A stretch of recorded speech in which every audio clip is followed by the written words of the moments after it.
কংগ্রেসের পদযাত্রার পর পথসভায় কেটু অঞ্চলের কংগ্রেস নেতা কামাল উদ্দিন বিশ্বাস কি বললেন শুনুন। আমরা সবাই ভারতীয় জাতীয় কংগ্রেসের সৈনিক হিসাবে একে অপরকে সবাই আমি অভিবাদন জ্ঞাপন করি। আপনারা নিশ্চয়ই জানেন যে আজকের দিনটি একটি বিশেষ দিন।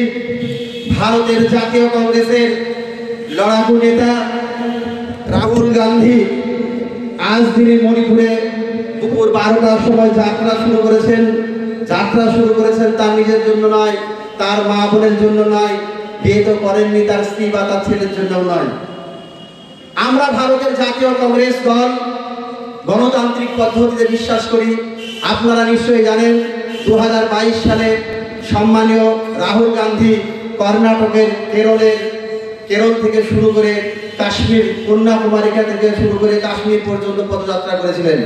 উদ্দেশ্য একটাই ছিল, এই ভারতবর্ষ ভাঙাচোরা ভারতবর্ষকে জোড়া লাগানো।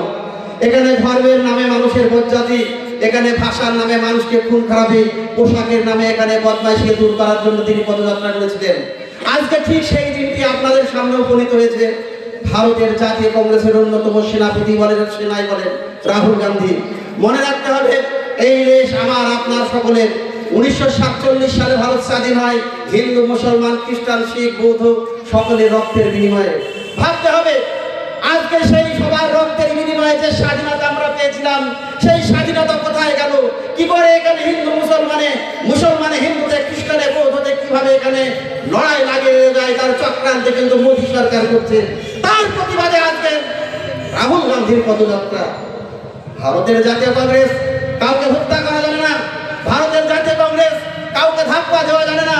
আপনারা নিশ্চয়ই জানেন 1984 সালের 31 অক্টোবর শ্রীমতী ইন্দিরা গান্ধী একটি নয়, দুটি নয়, 31টি গুলি খেয়ে কিন্তু দিল্লির মাটিতে কিন্তু লুটিয়ে পড়েন। এখনো সেই রক্তরঞ্জিত মাটি দিল্লির বুক থেকে শুকিয়ে যায়নি। এমন একজন নেতৃত্বে আমরা বিশ্বাস করি। ভারতের এমন নেতৃত্ব, জাতীয় কংগ্রেসের নেতৃত্বের মধ্যে এমন মেলবন্ধন আর কোথাও পাবেন না। পৃথিবীর গণতান্ত্রিক ইতিহাস যদি দেখবেন একই পরিবারের তিনজন সদস্য কোনোদিন হত্যা হয়নি দেশের স্বার্থে। মনে রাখতে হবে 1984 সাল 31 অক্টোবর ইন্দিরা গান্ধী মারা গেলেন। 1991 সাল 21 মে শ্রীপেরমপদ্র কেরলের একটি জায়গা রাজীব গান্ধী মারা গেলেন। তারও কিছু আগে ভারত স্বাধীন হলো 1947 সাল। 1948 সালের 30 জানুয়ারি কিন্তু মারা গেলেন জাতীয় জনক মহাত্মা গান্ধী। কেন হত্যা করা হলো? তাকে কে হত্যা করেছিল তার ইতিহাস জানতে হবে। নোংরামি করলে হবে না, ধর্ম করলে হবে না। সমস্ত দেশের মানুষকে, হিন্দু মুসলমান সবাইকে একই কাঁধের সঙ্গে কাঁধ মিলে দেশকে উন্নত পর্যায়ে নিয়ে যাওয়ার চেষ্টা করেছিলেন বলে আজকের যারা বিরোধী সেই সভাকার হিন্দু সন্তান সভা, তারাই বীর সভাকার। সেই বীর সভাকারের নেতৃত্বে তার মতাদর্শ বিশ্বাসী হয়ে নাথুরাম গডসে তাকে হত্যা করে। সন্ধ্যাকালীন প্রার্থনা হয় যখন সেই বিড়লা ভবনে, গোটা ভারতবর্ষ নয়, গোটা পৃথিবী স্তম্ভিত এই কারণে সত্য ভারত একটি দেশ স্বাধীনতা পেয়েছে। সেই স্বাধীনতা অবলম্বন করে যে দেশ এগিয়ে যাওয়ার জন্য স্বপ্ন দেখছে মহাত্মা গান্ধীর চোখ দিয়ে, জওহরলাল নেহরুর ব্রেন দিয়ে, বুদ্ধি দিয়ে, সেই জাতিকে, সেই দেশকে ধ্বংস করার জন্য আজকের যে নরেন্দ্র মোদী, তার যারা পূর্বপুরুষ, তারাই দায়ী।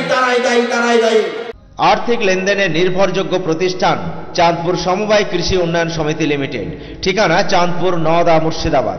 এখানে savings account, recurring deposit, fixed deposit, MIS, double scheme, জল প্রকল্প এছাড়াও সরকারি বিভিন্ন প্রকল্পের টাকা লেনদেন করা হয়। সমস্ত রকমের চেক ভাঙানোর সুব্যবস্থা আছে। সম্পূর্ণরূপে কম্পিউটার দ্বারা পরিচালিত। সর্বদা সঠিক সময়ে পরিষেবা দেওয়াই আমাদের লক্ষ্য। সাবস্ক্রাইব করুন এবি24 নিউজ চ্যানেলটিকে, অবশ্যই বেল আইকনটিকে প্রেস করুন। সবার আগে তাজা খবরের আপডেট পেতে লাইক করুন, শেয়ার করুন এবং দেখতে থাকুন এবি24 নিউজ।